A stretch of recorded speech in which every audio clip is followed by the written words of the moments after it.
My people, e don settle, no be small tin o. Wahala don happen. As I dey talk to una so, my people, they don drag Tinubu, they don hold Tinubu for waist o. E be like say wetin the Yoruba people dey expect no be dem con get o, no be small tin o. They don talk say make Tinubu comot for position, say because this one wey be say as the matter take dey go, so my people, e be like say hunger wan kpai people o. E be like say people no dey see left from right again, my people. E don set, my people. Yoruba people na con dey come outside to con drag Tinubu o. My people, na Yoruba people na con dey drag Tinubu because e be like say hands no only meet the other party o. Both the north people na con dey cry say this one no be our agreement wey we carry our people come vote for you. E be like say this one now hand con dey meet the northerners and the Yorubas pass the other party o. My people, e don settle. Another fire on the mountain. My people, e don happen. So say the Yoruba people dey talk say if the hunger e be like say dem no sure say the hunger go pass like this o. E be like say as the matter take dey go, so make Baba Kuku do wetin, make Baba Kukuma step down o, because they never even reach 1 year. See where they don land put. My people, make una go watch video where they take drag Tinubu, say Tinubu, he don't do. The late MKO Abiola, advocating for transparency in governance during the 1993 presidential election, has surfaced online. The late politician, who is regarded as a symbol of democracy in the video, said that he would demystify the sale of crude oil if he became president and rely on Nigerians and not the IMF or any foreign entity to keep Nigeria running. See, there are so many layers upon layers built on this simple thing, crude oil. I don't even know. Are you looking for where to buy your Osha Prampa Gele and All Eyes on Me Gele and Omojomolo Tuban? No stress yourself. Contact Zainab Tuban. Now she dey do am by herself. This one not be say she go dey buy am from people. Now she dey do am by herself, my people. If una wan buy Osha Prampa Gele, Omojomolo Tuban and All Eyes on Me Gele, contact Zainab Tuban. If you want, as we say, you want to sell them, you dey live for abroad and you want to resell this Tuban or Auto Gele, or you want use them for O1B, or you want just get her for us, just dey change style. No worry yourself again. Contact Zainab Tuban. She go sell am for you for wholesale price. Even if na Nigeria you dey stay, Zainab Tuban dey for Nigeria wey be say she dey do Osha Prampa Gele and All Eyes on Me Gele. Anyone wey you want for Tuban o, I mean for heart o, all of them dey Zainab Tuban hand. Contact Zainab Tuban now and thanks me later. Whether it's oil or some mystery around it that is taking the money from the central bank. You see, I think we would demystify all these things. In my government, the daily export of crude will be published and the price at which it is sold. You see, the issue of planned implementation is simple. You see, public things are not private. We have National Assembly now. They will do their job. They review the expenditure of government and will hold public hearing. We will no longer be hearing of monetary circulars from central bank without the bankers being told. The bankers will have to be involved. You see, like I said, every effort has been made in the past to shave people's head in their absence. It must stop. I mean, it won't be allowed. I mean, the cumulative wisdom of all the bankers would have seen us out of the problem we have in this country today. But some people, they come from IMF or they come from World Bank. What do they know about Nigeria? You see, the most brilliant doctor in Norway might not have seen malaria in his life. So bringing him here and imposing him as a medical director is like sending everybody to early grave. You see, I think all that nonsense will stop. I rely on Nigerians to keep Nigeria running efficiently, and that's what it is. You see, there will be a few foreigners who will be recommended by our people, not those who will be imposed by some foreign authorities over us. We are an independent republic under God, or aren't we? Late MKO Abiola. May his soul continue to rest in peace. I mean, Rufai, you were trying to talk about the fact that it is the current administration that has, caused the hardship in the nation. But you heard the late MKO Abiola there, reiterating the same point that we have made on this program. I know that you have been an advocate for that. The last time I brought a story like this, Dr. Abati, was Buhari saying that he wasn't going to listen to the IMF. And you were saying, are we so desperate now that we have to dig up old videos so that we can, reshape our economy at this time? But yes, this is what we need right now. We need to continue to speak the truth. Rufai. Bashir MKO Abiola, Babaniye, words are evergreen. Yeah. 30 years, exactly this problem. For the liars that are coming around to lie, President Tinubu himself has confirmed that he was the one that set this dynamo in place. He said, quote me, that his advisors advised him not to remove subsidy. Have you not been so? But he felt he was bold. This same subsidy he has gone back to paying. The same IMF they used to call to pay them out. IMF is not telling them you are paying subsidy again. Mm-hmm. And the money has now increased. So anybody that comes here to lie and says it's not President Tinubu that caused the problem, it's a lie. They are facts. I deal with facts. I don't deal with sentiment and shout. Also, the attempts to be able to float the currency without having the fundamentals to defend the currency, plunge the currency where it is today. Didn't we advise that even if you are going to manage a float, borrow to have fundamentals to buffer? MKO Abiola said the truth. The same scam has been going on in NNPC since it was set up in the 70s. That we don't even know how much production goes on. The same NNPC came out to lie to Nigerians they're not paying subsidy again, but everybody's found them out. Didn't Rotus and I was saying this thing here 4 months ago that they started paying subsidy again? Is it not the same IMF that they call that? And this over attempt to run to IMF every time. We did it during Babangida's time. Where did he lead us? Look at the problems we created then. We created problems for ourselves because we squandered our riches. This was the same country. Yakubu Gowon said the problem is not money but how to spend it in the 70s. Absolutely. This was the same country we gave Udoji Award, wage award, after the Jerome Udoji committee met, that caused a lot of inflation in the 70s, and we first blamed the Ghanaians for our problem, not knowing that corruption was part of it. This was the same country of the cement armada. This was the same country of the corruption that heralded First Fact 77. So we did all of that. Mm-hmm. This was the same country that we had ministers feed fats in the Shagari regime, and they were giving 3 portions of land in VI and everything here. But we all know how all of that led us. It didn't lead us anywhere. This was the same country of essential commodity. So when we squander our riches, we have problem. As when MKO Abiola was talking 30 years ago, dollar was not 1,000 no, to the naira. It was still less than 100 or less than 50. It was when Abacha came in, we had the official rate of 22, but the unofficial rate was 80 naira. Right. So what MKO Abiola was saying that Nigerians can run this country. And when you need help, speak it out that you need help. President Tinubu has not been able to put a concrete policy direction as we speak since he got to government. All his policies have been babocious, babolojasi. Look at the student loan issue. Look at the humanitarian meeting. Today, we don't even know what's happening with better. Humanitarian means nobody's running it as we speak. They've not replaced anything. Everything is suspended. We've not seen a proper forensic audit. EFCC is still playing palongo. After EFCC will be telling us that his investigators are collecting bribe. Mm-hmm. So we're going to solve the problem with you. All right. Look at the food policy, the grain reserve that we are pushing out. Go and read Raziri Adio's article yesterday. Mm-hmm. How we broke it down. So no sense. Right. And we are deceiving ourselves. Dr. Abati, your take. Okay. Where should I start from? Maybe I should start with Wike speaking at a Thanksgiving service at Thai local government area in Rivers State over the weekend. And he is saying that it will be a walk in the park for them in 2027 and that his political camp, nobody can stop his political camp. And I think the person who responded was on point to say, which is the political camp exactly? Is it the G5 or is it the PDP? Or is it the APC that he belongs to? Mm-hmm. Now, clearly, he was campaigning at that forum. A senator was having a Thanksgiving service for President Tinubu.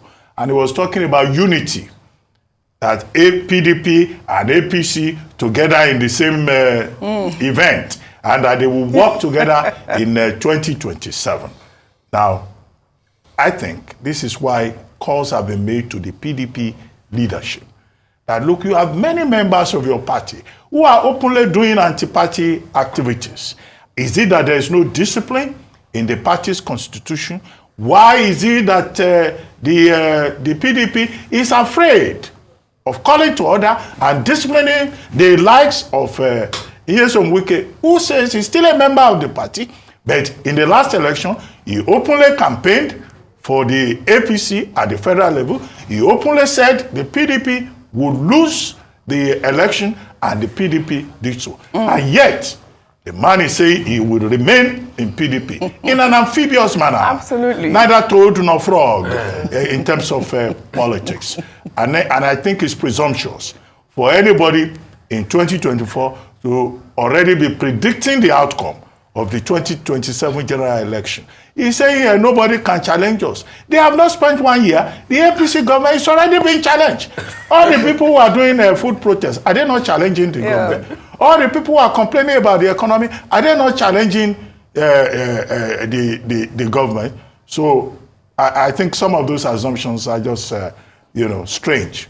But politicians, sometimes, you wonder whether they are talking with their feet, or they are talking with their mouth, or they are talking with whatever other part of their anatomy.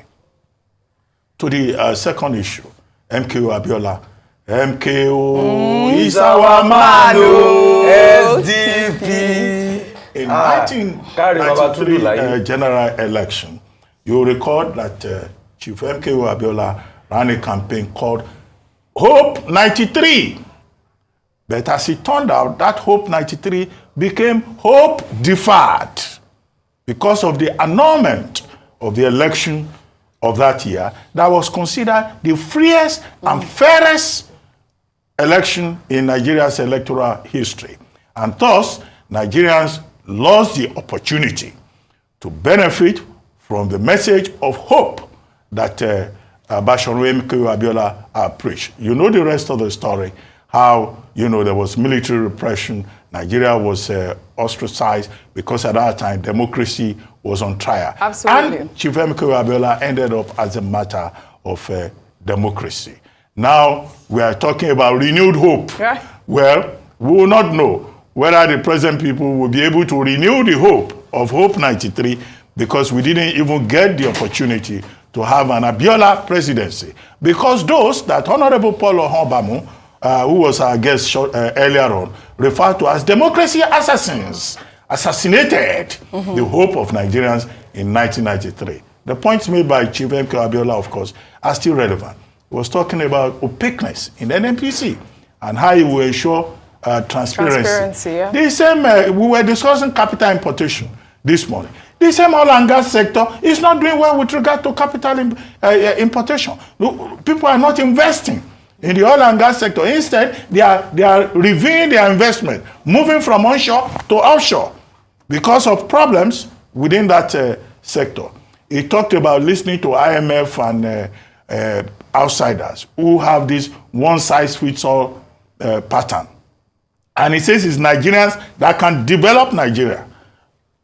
I think Chief MKO Abiola was absolutely right. Absolutely. But today, we are discussing the same thing. Yes. To draw your attention to what Professor Wole Soyinka calls the Mobius strip, which he defines as a repetitive cycle of stupidity.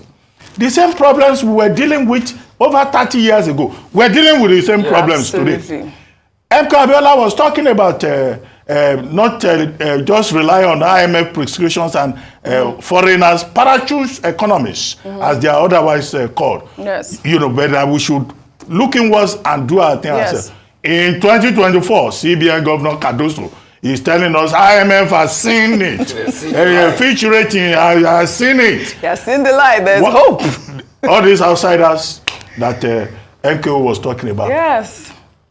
They say they see things in 2024. Nigerians are saying they can't see it. Yes, absolutely. I don't know whether Nigerians are being described as blind people. No, they are not. That they can't see what IMF is saying. But they can see that the cost of grocery has gone up. Absolutely. As Rufai and Rufai were comparing notes. Oh, really? You know, this elites, they go and buy grocery in top shops. Nigeria has to fix up. We have to fix it. We are not blind, absolutely. I want to pull up a picture of the day, and I'd like for you to even just try to, you know, analyze this picture. It shows, if we can pull it up, it shows, you know, Nigerians, hungry children surrounding this beautiful Mercedes. Is that a Maybach? Obviously, that's one of the, what do you call it? One of those... why is the president not driving Innocent?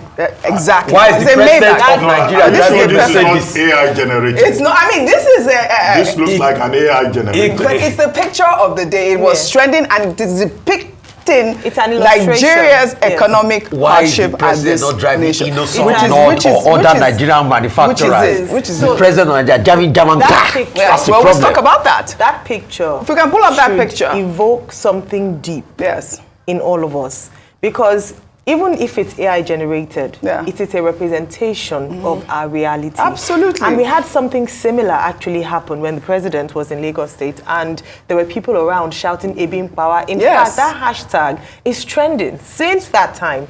The people are suffering. People are dying of hunger. People, young, old, not just children.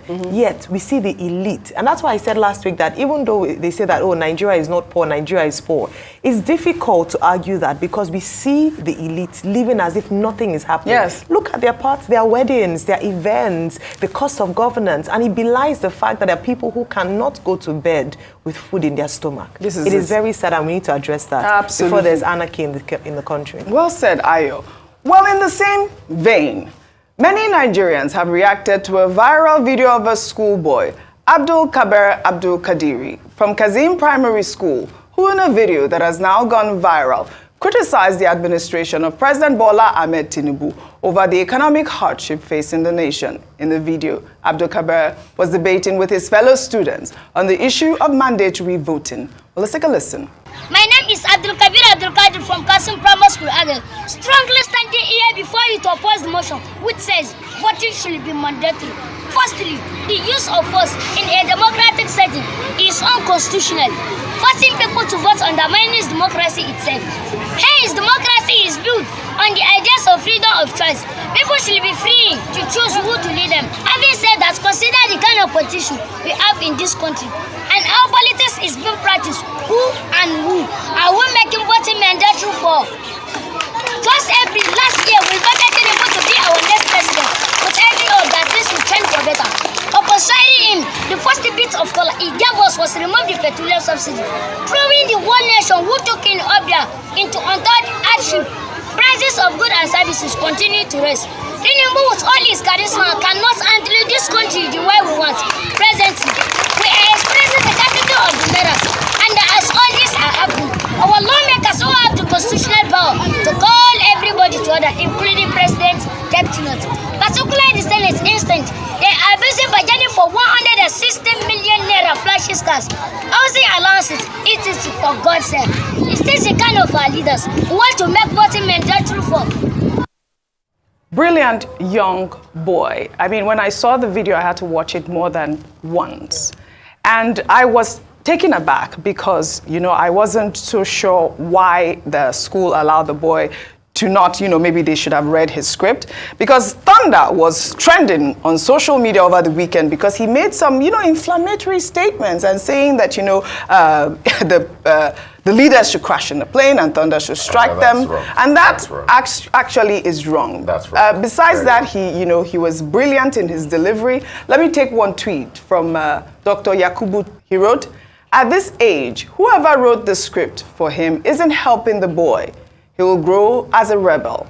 A primary school boy shouldn't be trained to call his leaders thieves," and so on. The use of thunder and the likes is utterly unbecoming. I understand the instructors could be using the medium to unleash what's in their mind due to the pervasive hunger in the land. However, it is still wrong to use the boy as a scapegoat. I mean, this young boy should not be used as a scapegoat, but he did amazing, and he really just hit the nail ahead with everything he said in that video. I encourage people to watch it, but the use of those curse words, I do not support, and it should not be promoted at all. At all. Let children be children. Yes. Children are aware of things even more than we give them credit for. It was obvious. We all did debate when we were younger. Yes. You know how you would cram the script and then come up and just regurgitate. But it's important that we also preserve the innocence of children, even though we're trying to protest. So please, let's not raise children who are growing up with hate. And this is how sometimes young children are radicalized. When you're giving strong views and opinions that belong to adults and allowed to